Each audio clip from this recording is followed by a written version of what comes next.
Mobile বাম পাশে mobile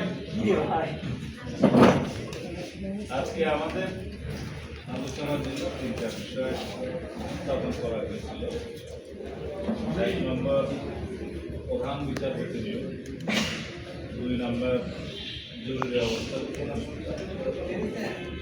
আর 3 নম্বর তত্ত্বাবধায়ক সরকার। আমরা মধ্যাহ্ন বিরতির আগেই মোটামুটি দুইটা বিষয় জাতীয় হয়েছে, সে বিষয় থেকে আগে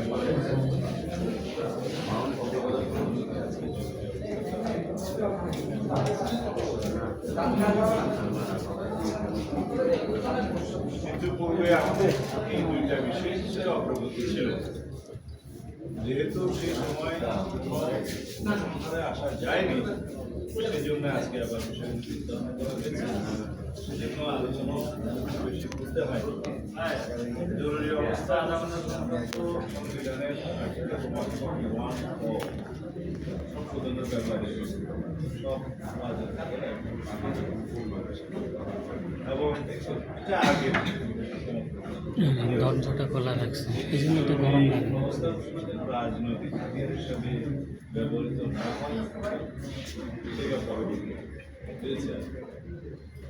কিন্তু এর প্রেক্ষিতে কি পরিবর্তন সংবিধান আনতে হবে সেই বিষয়গুলো বিস্তারিত আলোচনা হয়েছিল, কিন্তু যায়নি। তার মধ্যে আর্টিকেল 141 পদে কিছু বিষয়ে জরুরি অবস্থা ঘোষণা করা যায়।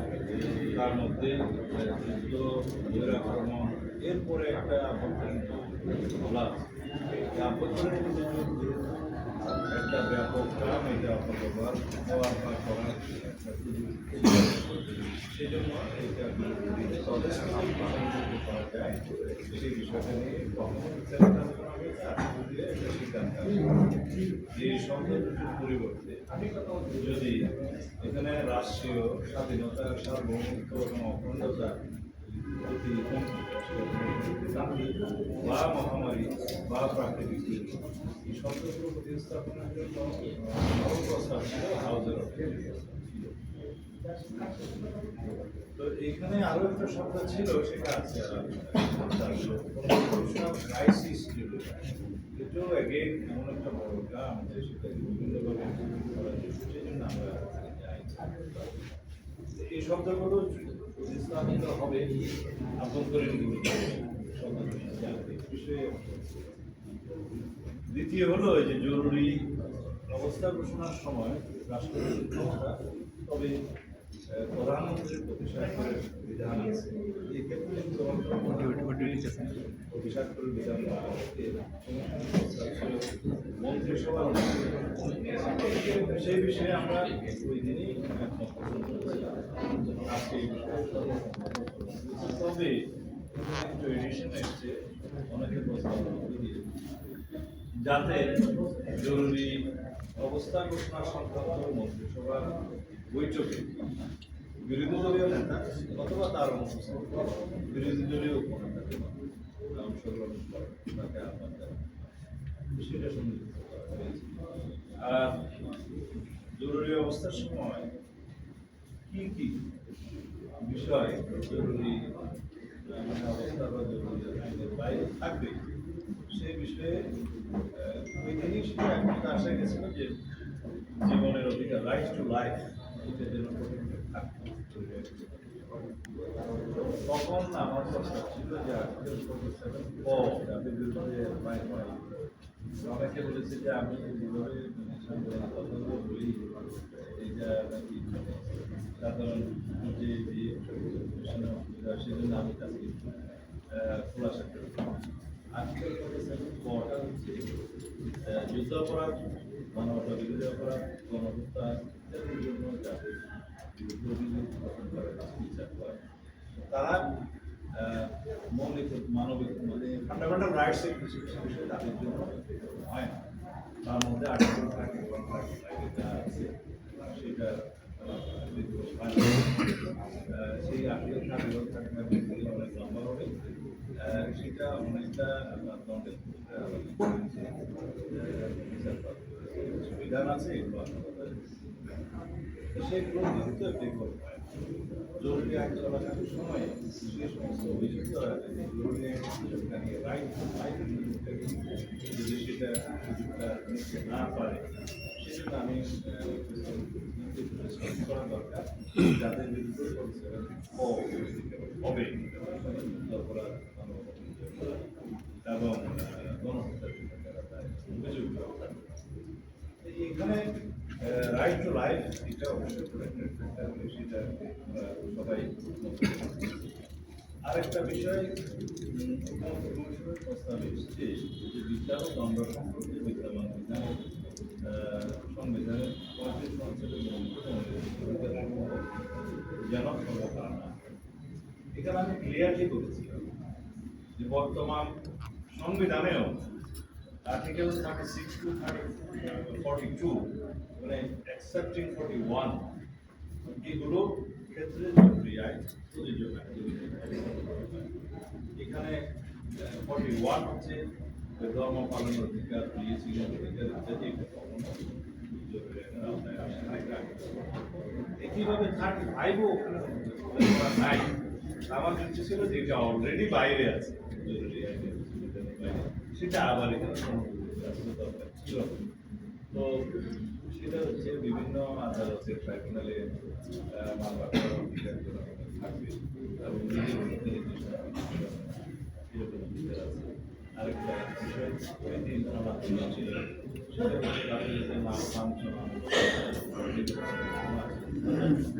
ওই বিধানটা আসলে আর্টিকেল 35 সাবসেকশন 5 এ উল্লেখ আছে তারপরেও সেদিন সেটা উল্লেখ করেছিল তা আমরা সেটা গ্রহণ এই জন্য যে জনগণ আসলে জানতে চায় যে তার কি অধিকার প্রোটেক্টেড থাকবে জরুরি আইন ঘোষণা হলে জরুরি অবস্থা ঘোষণা হলে সেই জন্য এই সময় আমি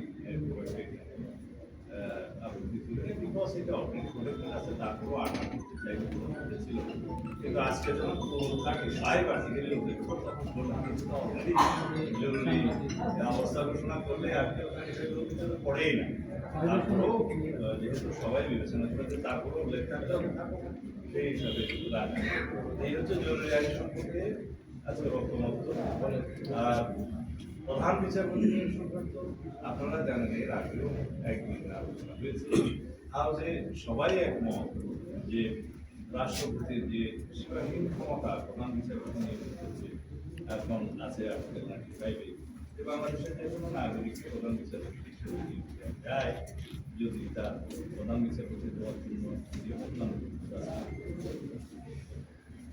সেখানে হাইকোর্ট ডিভিশন বা আপিলেট ডিভিশন বা অন্য কোনো ক্রাইটেরিয়া ওখানে কোনো কিছু উল্লেখ করা না তো সেই জন্য সেটা আমাদেরই প্রস্তাব ছিল নির্বাচন চিফ জাস্টিস নিয়োগের ক্ষেত্রে যেহেতু তিনি স্বাধীন সাংবিধানিক সেই ক্ষেত্রে চিফ জাস্টিস নিয়োগের ক্ষেত্রে আপিল বিভাগের বিচারপতি নিয়োগ আমরা রাখি এবং আপিল বিভাগে আমাদের দলীয় অবস্থান ছিল সর্বজ্যেষ্ঠ জ্যেষ্ঠতম 3 জনের মধ্যে পরে হাউসে আলোচনা করে আমরা একটা জায়গায় সিনিয়র মোস্ট 2 জনের মধ্যে চিফ জাস্টিস করে তো সেই ক্ষেত্রে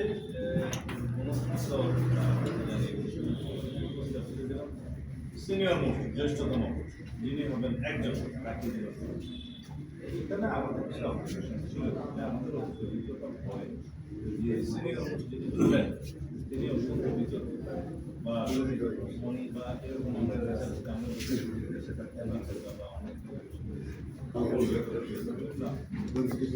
সেই জন্য একটা বিধান ওখানে করা যে আর্টিকেল 96 অনুসারে যাদের বিরুদ্ধে সুপ্রিম জুডিশিয়াল কাউন্সিল বিভিন্ন রকমের অভিযোগ আছে এবং সেটা তদন্ত তারা বাদ যাবে এবং সর্বজ্যেষ্ঠ 2 জনের মধ্যে থেকে হলে একটা অপশন থাকবে যে কোনো কারণে যদি এক নম্বর ব্যক্তি একটা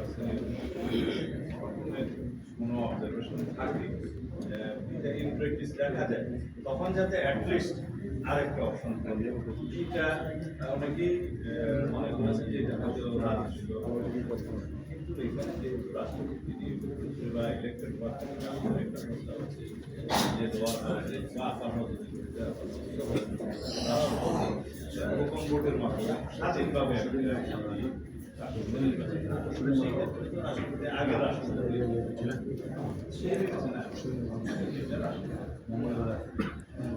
যেহেতু দুইজনের মধ্য থেকে হবে না, একজনের মধ্য থেকে হবে, এই বিতর্কটা শেষ করা যায়নি। সেজন্য একটা প্রস্তাব এইভাবে দিয়েছেন যে সিনিয়র মোস্টলি বিচারপতি, প্রধান বিচারপতি হিসাবে রাষ্ট্রপতি, তবে কোন দল তার নির্বাচন ইশতেহারে উল্লেখ করে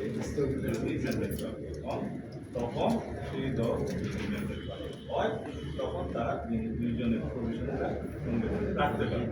সেখানে ওই শব্দ অনুচ্ছেদ যেমন মোটর রিসেন্টলি আমরা কিছু অনেকটা তার কাছাকাছি এই বিধান সবাই আমরা যেহেতু জাতীয় এখানে আমরা পেয়েছি।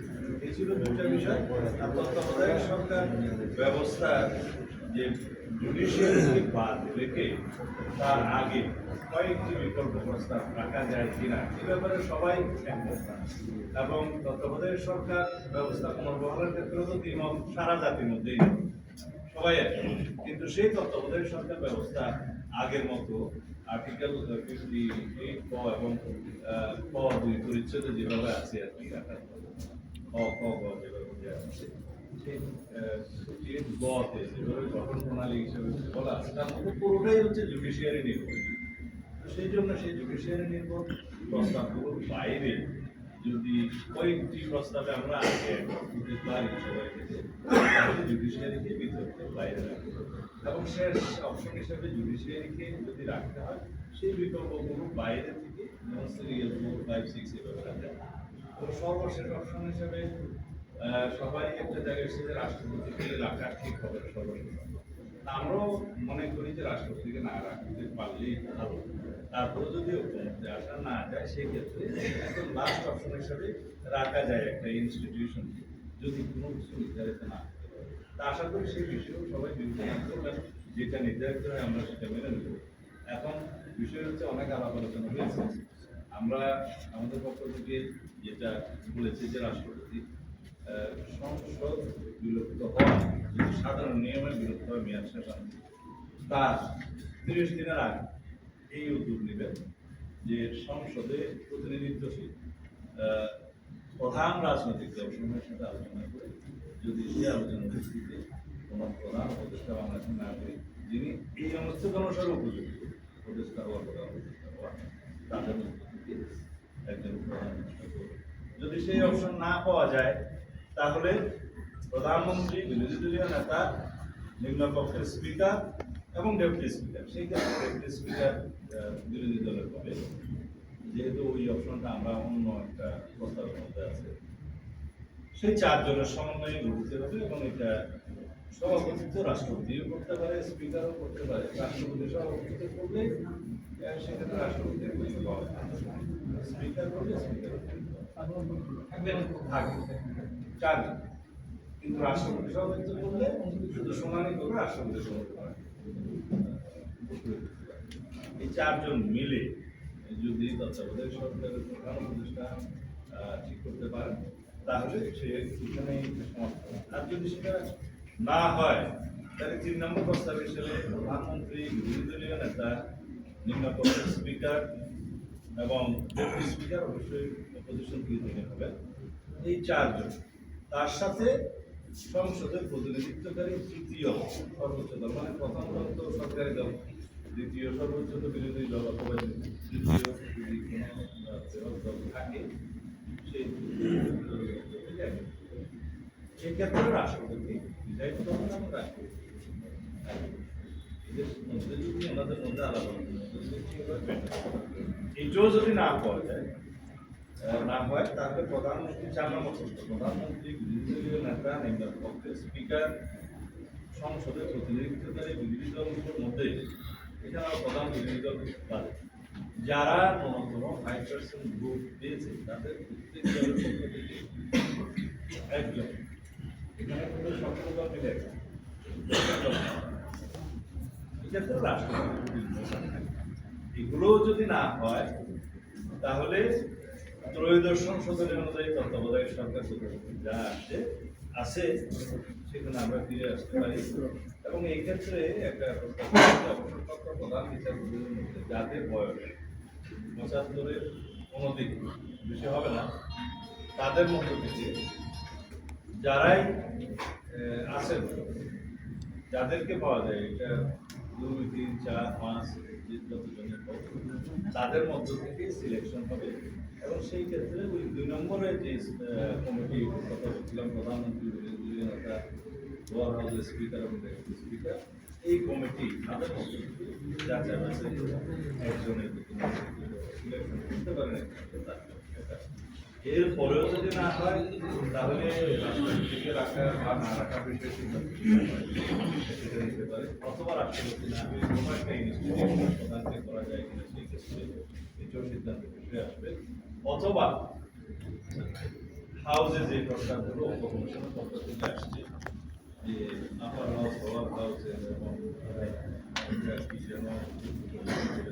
র্যাঙ্কিং পদ্ধতি র্যাঙ্ক আর অন্য একটি দলের পক্ষ থেকে আরো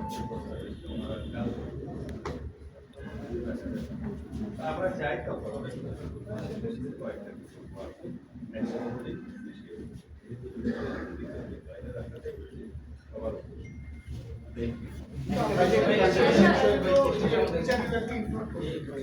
একটা বিষয় একটু জানতে চাই যে আপনি যে 4 জন সদস্য করে যে রাখা হচ্ছে সেক্ষেত্রে দুই পক্ষে যদি ভোটে চলে যায় বেজোর প্রস্তাব করা যায় যদি থাকে শুরু থেকে ব্যাপারটা হচ্ছে আমরা একটা ডেমোক্রেটিক প্র্যাকটিসের মধ্যে থাকতে চাচ্ছি, যেমন রাষ্ট্রপতি সংসদের প্রতিনিধিত্বশীল মানে প্রধান রাজনৈতিক দলগুলোর সাথে বসা, ওখানে তো ভোটাভুটির বিষয়, ওখানে আছে আলোচনার বিষয়, ওখানে ভোটের কথা বলা, আলোচনার মধ্য দিয়ে যদি জাতীয় এক জায়গায় আসতে পারে ভালো।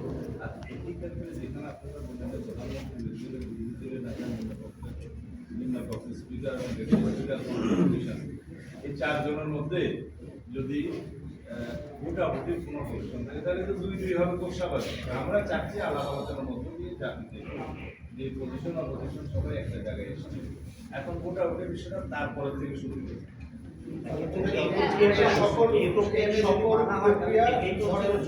সিদ্ধান্ত নেবেন ঐক্যমত্যে পৌঁছবেন, তখন এটার আইনি কাঠামো আপনারা কি থাকবে? মানে সমাধানটা কোন পদ্ধতিতে হবে?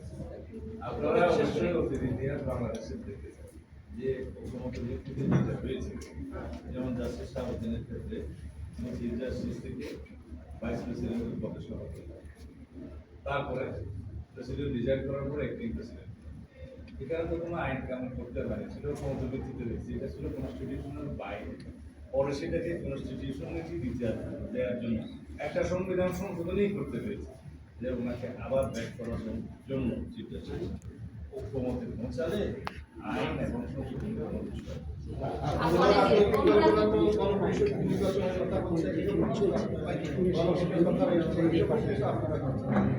না। আমরা সেকেন্ড যে কমিশনের কথা বলি, যেটা হচ্ছে speaker, leader of the opposition এবং প্রাইম মিনিস্টার থাকবে। আমি কোন পার্টি যারা 5% এর ভোট ভোট পেয়েছে 3 নম্বরটা টাইটাই হয়ে যাচ্ছে, এটা জবাব যেটা অন্য পার্টি সেই ক্ষেত্রে যদি 3 নম্বরে টাইটাই হয়, 2-4 এর পরে তৃতীয় সর্বোচ্চ প্রতিনিধি থাকে, সেই ক্ষেত্রে রাষ্ট্রপতি থাকবে, তাহলে তো 6 হয়ে গেল, 6 এমনও তো হতে পারে যে তৃতীয় সর্বোচ্চ যিনি প্রতিনিধি বিরোধী দলের উনি আরেক পক্ষের হতে পারবেন, এমনও তো হতে পারে। লাস্ট একটা অপশন যে আমরা অপশন ওপেন রাখছি, এখন এখানে আলাপ আলোচনার মধ্যে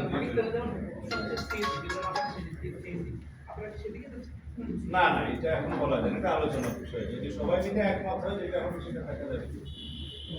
লাস্ট সেটার কথা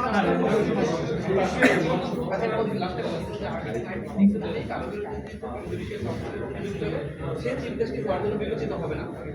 এটা যদি থাকে তাহলে তো তাহলে চিফ জাস্টিস হওয়ার ঠেকানোর জন্য সরকারি দল বা বিরোধী দলের বিরুদ্ধে কমপ্লেন এটা আসলে খুব গুরুত্বপূর্ণ প্রশ্ন। এটা আরো আগে করা উচিত ছিল। আর্টিকেল 96 অনুসারে সুপ্রিম জুডিশিয়াল কাউন্সিলে যাদের বিরুদ্ধে অভিযোগ আসে সেই অভিযোগগুলো কাদের বিরুদ্ধে কারা ডিল করে, সেই অভিযোগগুলো ডিল করে এক্সিস্টিং চিফ জাস্টিস এবং তার পরবর্তী দুজন সিনিয়র মোস্ট অ্যাপিলেট ডিভিশনের জাস্টিস। এখন তারা কি তাদের বিরুদ্ধে নিজেরা কোনো কমপ্লেন দায়ের করবে? আশা করি করবে না। যদি বাইরে থেকে কোনো অভিযোগ আসে সেটা রাষ্ট্রপতি নিজের একটা অপশন আছে যে কোনো অভিযোগ আনার জন্য, সেটা তদন্ত করবে কারা, ডিসিশন নেবে কারা, সেটাও তো তারা। তো সুতরাং এগুলো হচ্ছে যে একটা সেভিং কস্ট যদি সেরকম গুরুতর কোনো কিছু না থাকে তো আশা করা যায় অবশ্যই সেগুলো সুপ্রিম জুডিশিয়াল কাউন্সিল বিবেচনা করতে হবে। কারণ ডিল করবেনই কারা। না, এখানে চিফ জাস্টিস যেহেতু নিজে আর প্রার্থী হচ্ছেন না, সেই ক্ষেত্রে আশা করা যায় চিফ জাস্টিস যেহেতু তো ওনার তো আর হওয়ার সুযোগ নেই, রিটায়ার করে যাবে। এগুলা সবগুলো রাখা সেভিং ক্লজ যাতে ভবিষ্যতে এরকম গুরুতর অভিযোগ যাদের বিরুদ্ধে আসে তারা যেন কনসিডার না হয়। এবং সেটা ডিল করবে তো জুডিশিয়ারি নিজেই, ওখানে তো আপনার এক্সিকিউটিভের ফাংশন নেই। Thank you.